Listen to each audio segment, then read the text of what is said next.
Most important thing in your life and today on this show is WrestleMania. Yeah, absolutely, Brent. Yeah, it's the Brent and Austin's WrestleMania Spectacular. If you've taken part before, a few years ago, you would know that when we do this, I'm going to put the card up. Brent, being the expert that he is going to go based off of just what he sees off of the wrestlers, get a good feel, and we'll each give our predictions, our breakdowns, whatever you want to call it. And let's get into it. WrestleMania XL, Brent, sponsored by Snickers and 2K24, taking place in Philadelphia, Brent, city of brotherly love. It's WrestleMania XL, Brent. Obviously, it's XL because it's going to be 2 nights. One night just wasn't big enough. Very good. I'm glad you went to that voice to acknowledge that. Oh man, I can do the boss rock all day. Hey, Mama Rhodes and Brent Martineau. I put the belt on you, and I got the blood on you, and the blood and the tears because the boss rock is coming to you. It's pretty easy cadence to learn. Oh, Brent, and listen, before we get into it, can I just say that I've been a wrestling fan for a long time, and it's cool to see The Rock back. I know it's recency bias. He might be doing some of his best work now. Really? Yeah. I can tell you've been fired up by The Rock stuff. Yeah, it's so great, man. It's good. No, is it just because I would think by now The Rock could have worn out his welcome? He's been such a popular figure for a long time. Well, and he's everywhere. Everywhere. Yes. And when people are everywhere, we kind of get tired of them. Correct. You know what I mean? I mean, a little bit of like almost a Taylor Swift effect where you get like that polarizing, enough, right? That kind of stuff. Like it's been a nice break from the Kelsey brothers. Yeah. I mean, in all honesty, it's been a nice break. For sure. I'm sure people feel that same way about me sometimes. Like, seriously, like when we get... You can get too much, at least for a little bit, and then I thought like SportsCenter used to do this fantastic. They used to like hide their main anchors for like 3 months at a time. Okay, where they would just go away, and I don't know if they did this intentionally, but it felt like they did. So that's didn't the wrestling see them too much. It's almost like, and that's what wrestling does, right? Yeah. They periodically come back into the scene, but The Rock never left the scene. Is my point from a public standpoint? Are you surprised he's not a little more polarizing? Because it seems like across the board, people love him. I mean, I'm surprised just how well they let him go into his character, right? Because this is still like the owner of the USFL or whatever, like other things, other endeavors, and like. He's playing a typical heel. He's playing he's the final boss. He's the bad guy. But the cool thing about it is the fact that he's making the bad guy cool. You know, like long time ago when, we talked about Razor Ramon when he passed away, what made Razor Ramon so great was, yes, he was the heel and he wasn't a good person, but he made not being the good person cool. And that's what The Rock is doing to the nth degree now, man. And it's like, you may not be cheering for him, but damn, do you respect what he's doing. Did Hogan do that? Hogan, when he went to WCW, did that with Hollywood Hogan then. Okay. Right? And like that was one thing is like Hogan would never turn heel. Well, it's almost like John Cena. Yeah. Like John Cena is so big with kids, the most Make-A-Wish, granted wishes ever. Like no one can see John Cena turning heel, but you never know. Anyways, ready to get into it? Let's go. Take us wherever you're taking us. All right, so let's go ahead with the first match. The first slide, we're all over the place right now. That's like the second slide. I think the first match, if we can get it, would be the undisputed WWE Tag Team Championship. It's the ladder match. It was the first slide that we had on here. I know we're having some technical difficulties real quick. True refresh, Brent? Oh, yeah. I mean... Yeah, we're back. There we go. Oh, someone's about to get fired, too. Thank God. Listen, it's Nick's first day in the chair. I think he's doing a hell of a job. No, Nick's doing I'm just messing, Speaking of turning heel. I'm just messing, man. I'm just kidding. But it is Brent Austin's WrestleMania Spectacular, after all. Trademarked. All right, so first match we had, Brent, it's going to be a big one. We have the undisputed WWE Tag Team Championships. We have the Judgment Day, DIY, the Awesome Truth, the New Day, A-Town Down Under, and New Catch Republic. Just go ahead and, I know you don't know any of these guys are really, but go ahead and pick what group of guys you think are going to win here, Brent. What do you say, the awesome what? That was the Awesome Truth. The Awesome Truth. The Awesome Truth. That would be in the top, if you're looking at the screen, the top left corner. Brent, that's a fantastic pick because that's actually my go-to pick as well. How about that? You have The Miz up there and R-Truth. R-Truth has been kind of like the comedic role for the past 4 or 5 months. Kind of the odd couple, if you will. but they seem to be clicking. The wrestling universe seems to be liking them a lot. So I'm also with you. I think the Awesome Truth will get this done. So I like that you think that because you're a good writer. Thank you very much for this wrestling stuff. All right, let's go to the next slide. We have about 20 of them here. So, all right. So this is pace yourself. This is this is family here, Brent. This is Jey Uso versus Jimmy Uso. Okay. Both members of the bloodline in the past. Jey Uso kind of did his own thing. Yeet is a big thing with him now, and Jimmy is more of the guy that's kind of like Roman Stooge a little bit. He's still in the bloodline, kind of doing his thing. So who do you take? Are you taking Jimmy, who would be on the right, and you have Jey Uso on the left?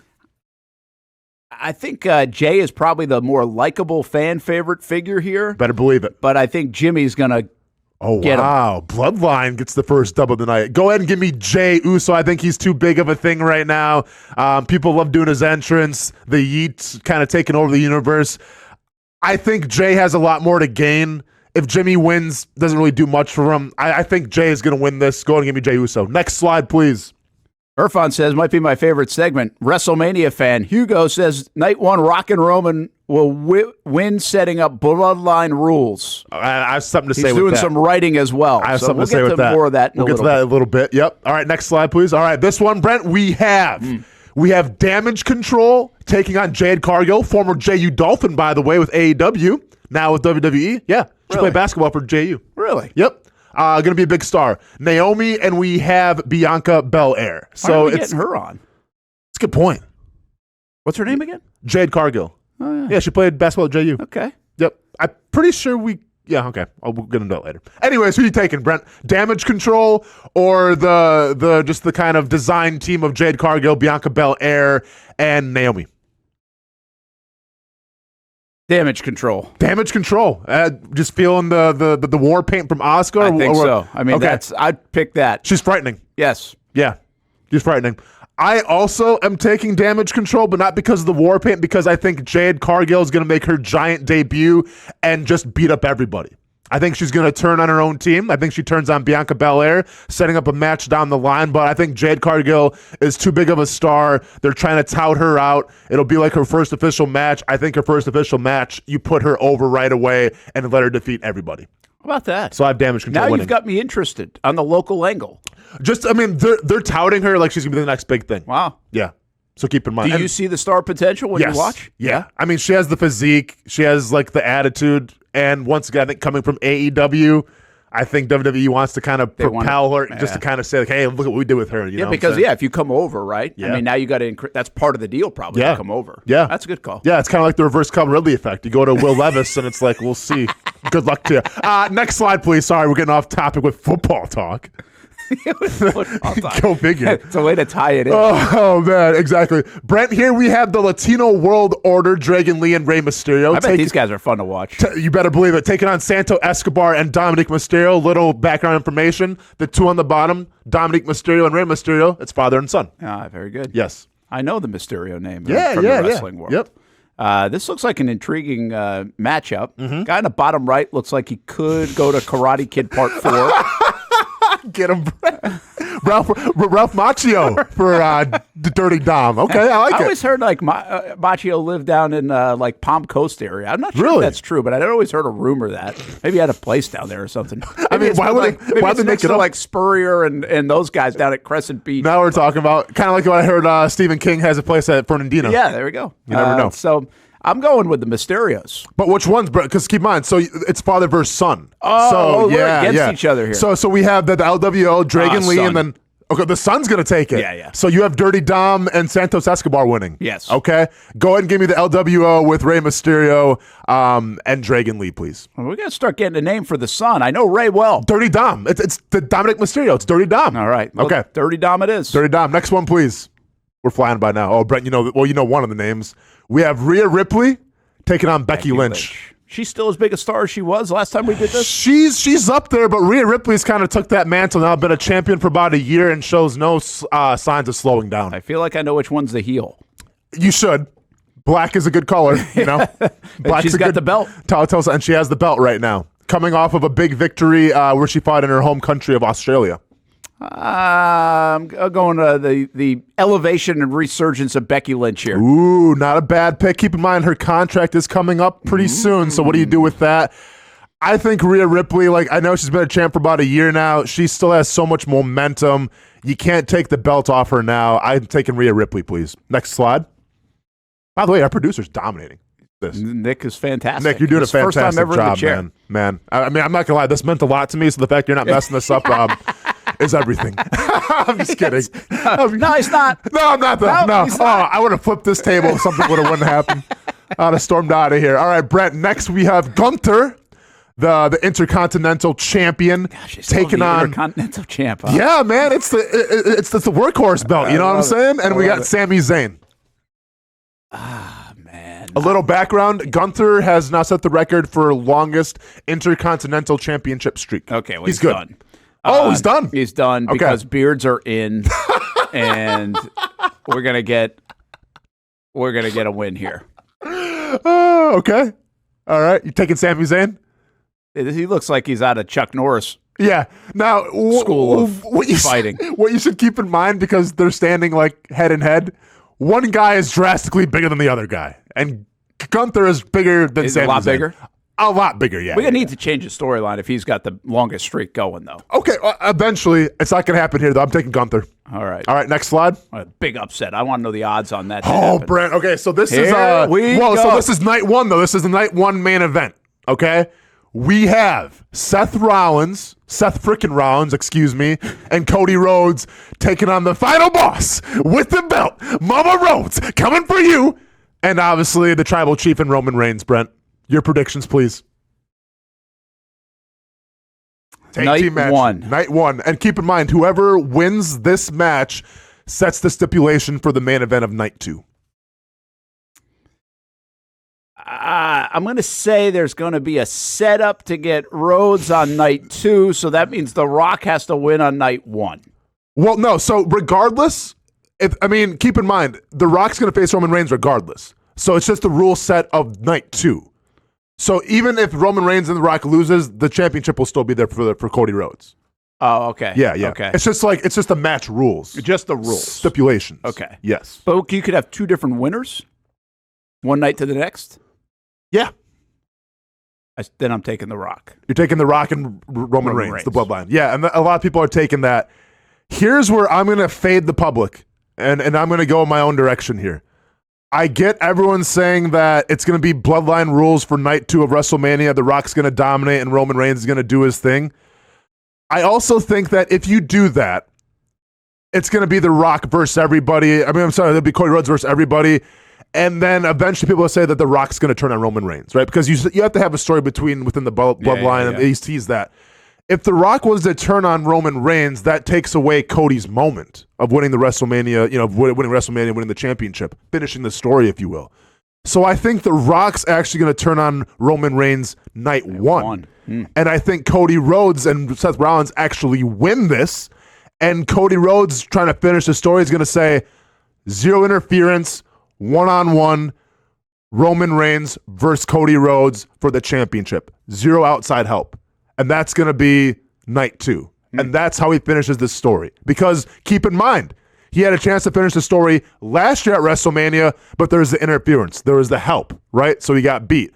I think this year, The Rock turns on Roman Reigns in the night one. That'll be the big story, the big talking points on social media. And then night two, Cody wins the belt against Roman Reigns. Book it. Mr. Hugo likes this conversation. He said, again, to repeat, night one, Rock and Roman win, setting up bloodline rules. Night two, Cody is getting beat down by the bloodline, and out comes Cody's brother, Goldust, and his buddy MJF to even things up. Check out our YouTube channel. You can see MJF interview with Austen Lane. Yep. Cody and Roman have elevated The Rock. If WWE wasn't currently on fire, this Rock return would have felt stale.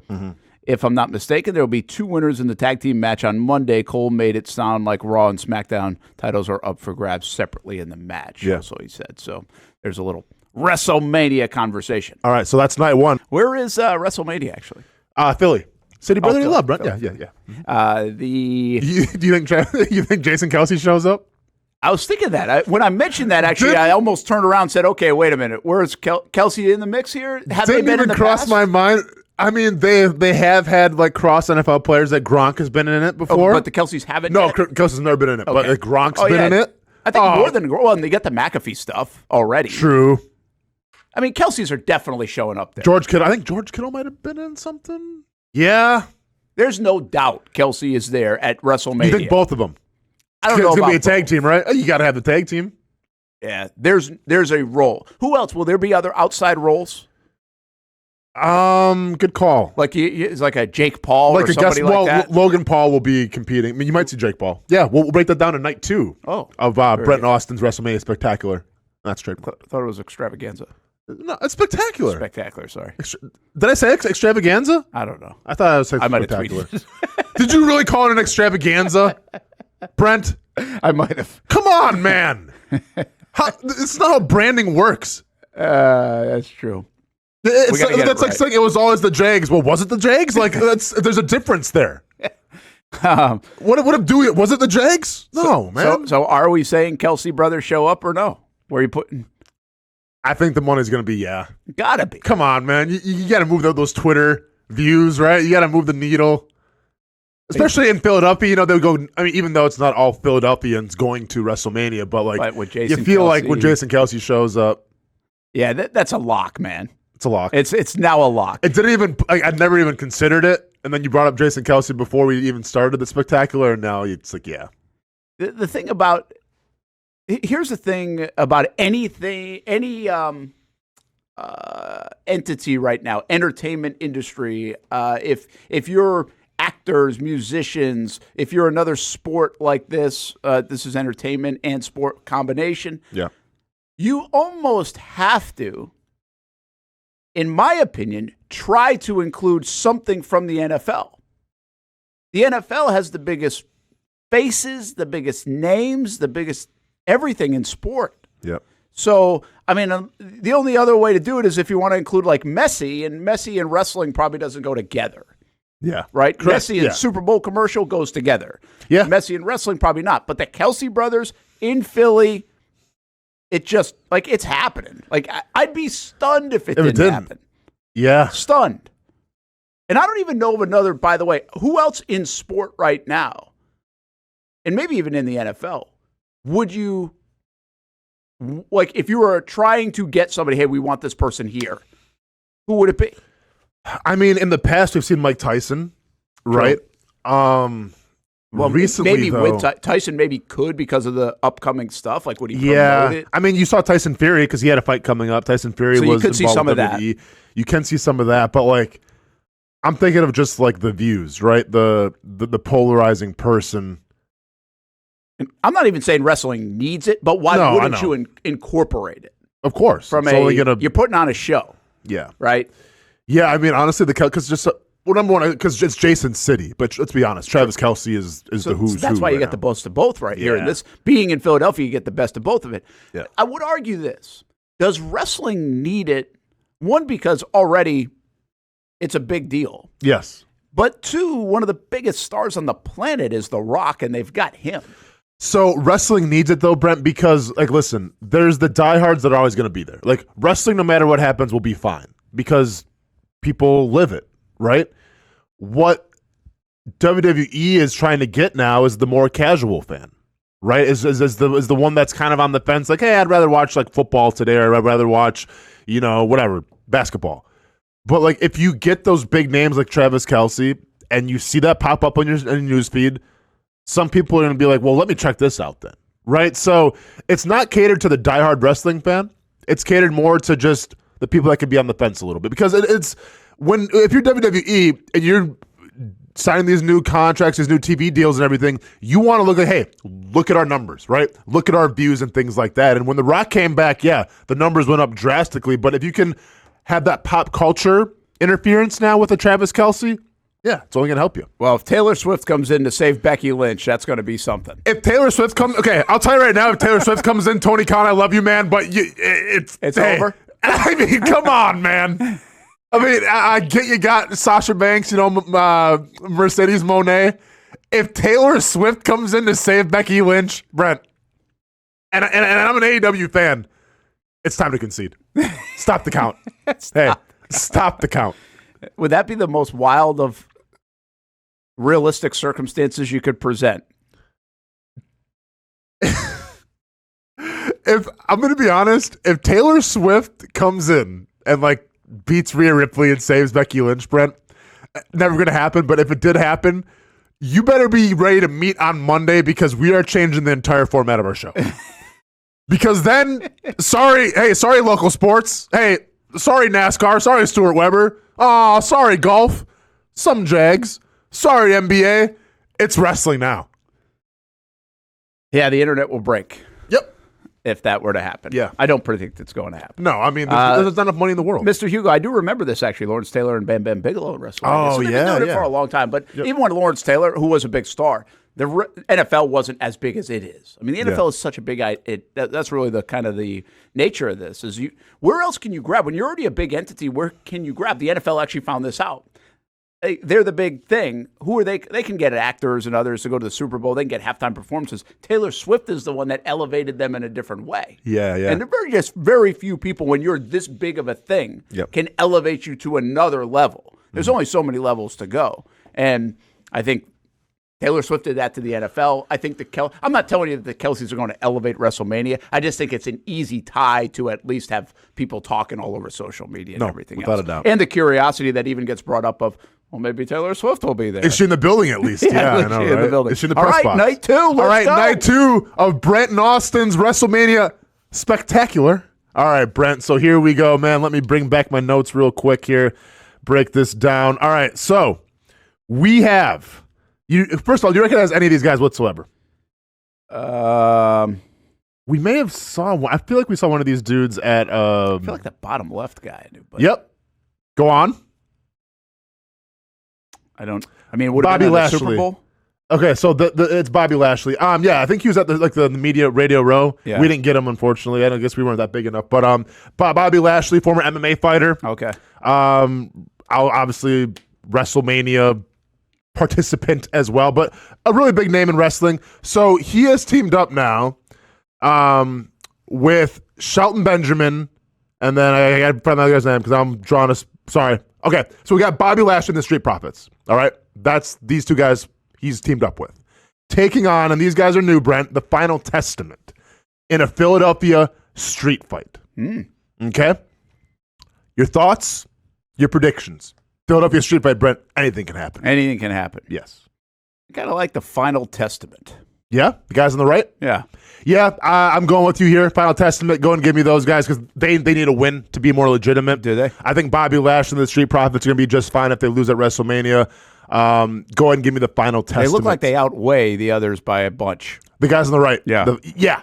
Yeah, just a little bit. Just a bit. Just a little bit, yes. All right, next slide, please. Yeah! All right, we got LA Knight. Yeah. That's his catchphrase is yeah.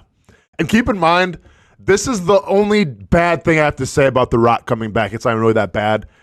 LA Knight was one of the most popular wrestlers. Really? Yeah. That guy is one of the most popular wrestlers. So he's kind of like an underdog story a little bit. Been in the industry for I think 15-something years. He's an older, a seasoned veteran. But people started to gravitate towards him for whatever reason. And a lot of it has to do with his catchphrase of yeah. Okay. Great mic skills. Kind of has a throwback style in terms of, let me tell you something. He's that kind of guy, right? So people gravitated towards him. Well, he kind of has to play the B side now because The Rock comes back and it's like, man, you're great, but you're not The Rock, right? Yeah. So he's got AJ Styles here. AJ Styles has been doing it for a while. Brent, we take an LA Knight or AJ Styles. Well, given that background, I think they'll try to keep him happy here. An LA Knight, I'll take him. I'll take an LA Knight as well, Brent. Good call, man. Not sure I would have said that without that background. Yeah, I really shouldn't have said anything. I should let you just kind of ease your way through it and see what you do. Oh, because Styles is a name I've heard of more. Of course. That's where I was going. And you want to know a real fun fact real quick? So, they had their pay-per-view event in Australia. AJ Styles flew all the way from the United States to Australia for a 5-second run-in with LA Knight, and that was it. He surprised him, beat him up, and that was it, and he's done. Imagine having your job where you got to fly all around the world, 20-hour-plus flight for 5 seconds. That's amazing. Man, hopefully they paid him well. And we thought showing 2 highlights and being out there at a game for 3 hours was tough. Hopefully they gave him first class. All right, next slide, please.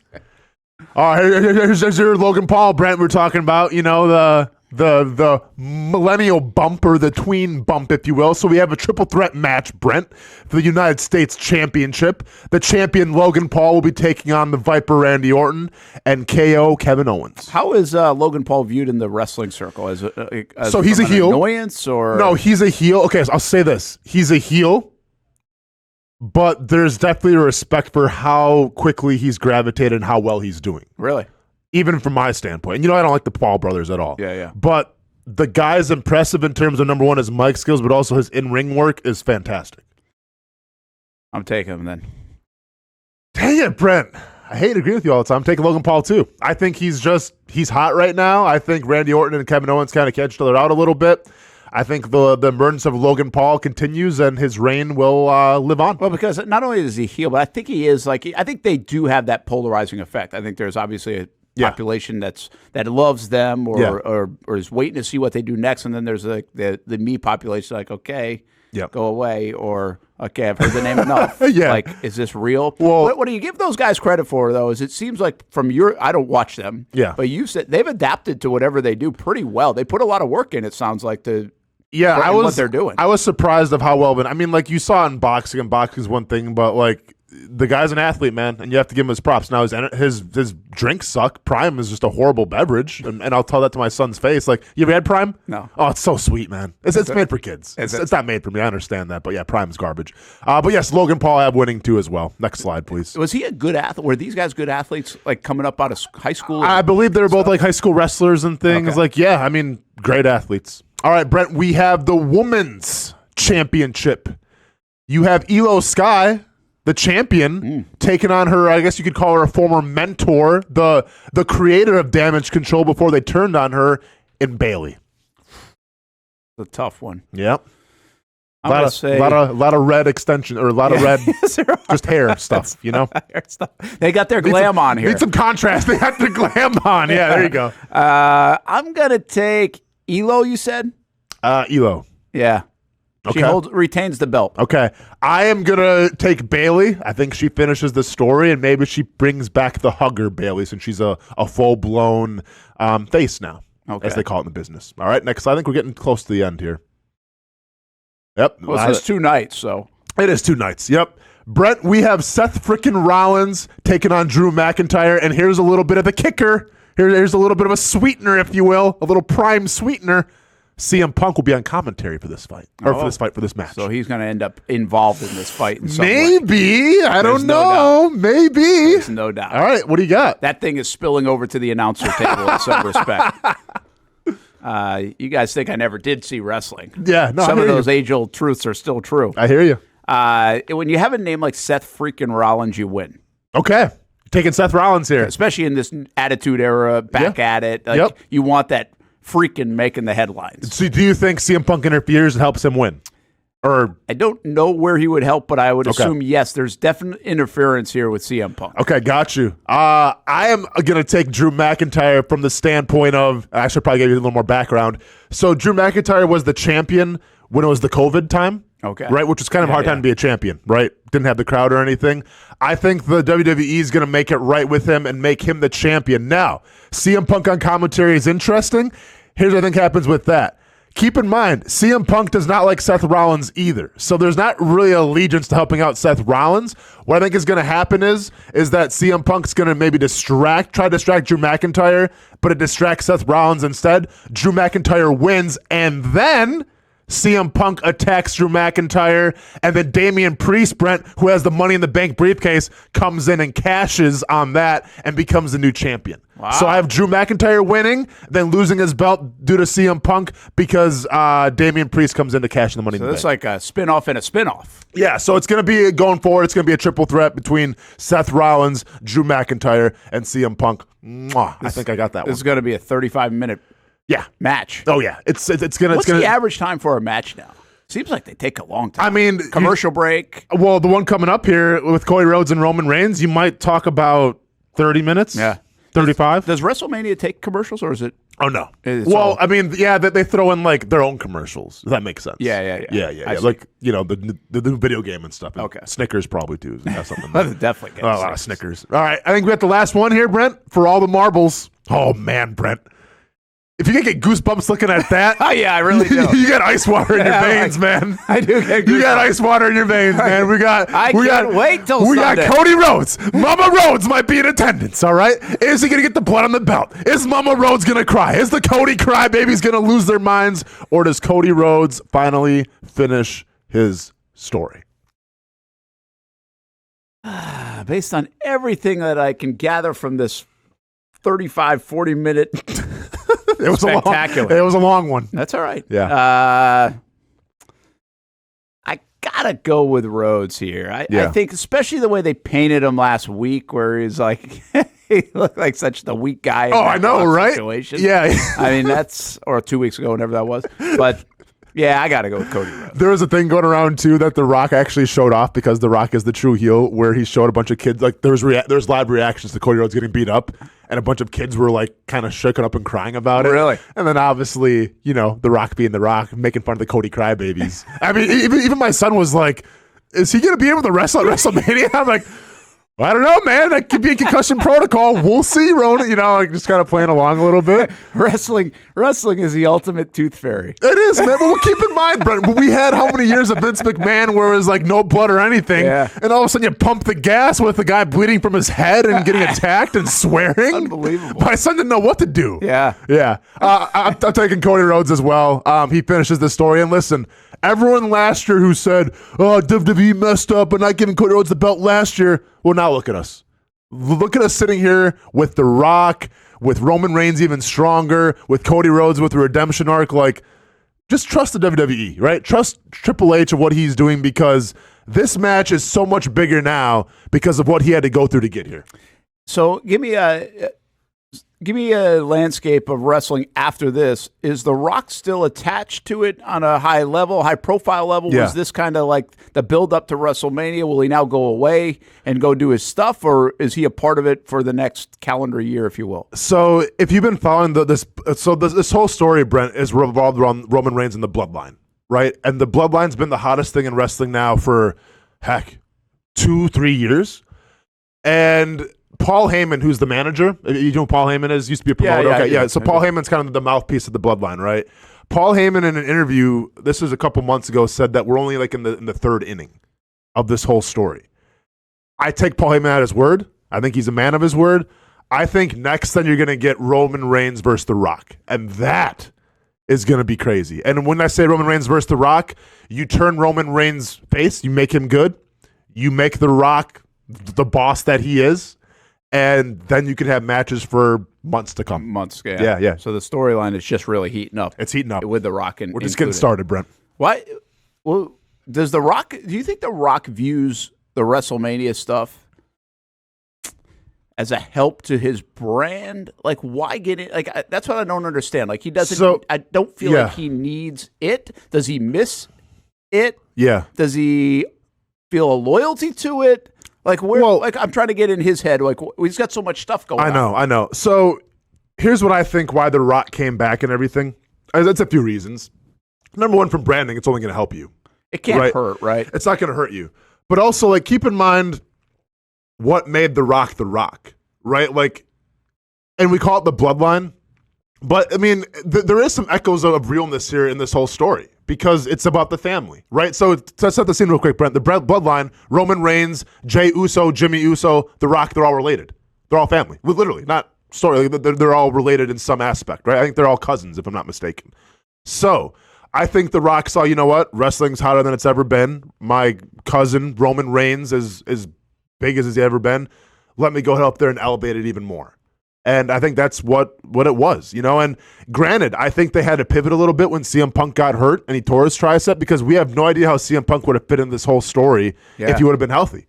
But they pivoted, they brought in The Rock, and now we see for what it is. So I think it's The Rock in terms of capitalizing on being more popular, but also helping out his family members as well. Yeah, interesting.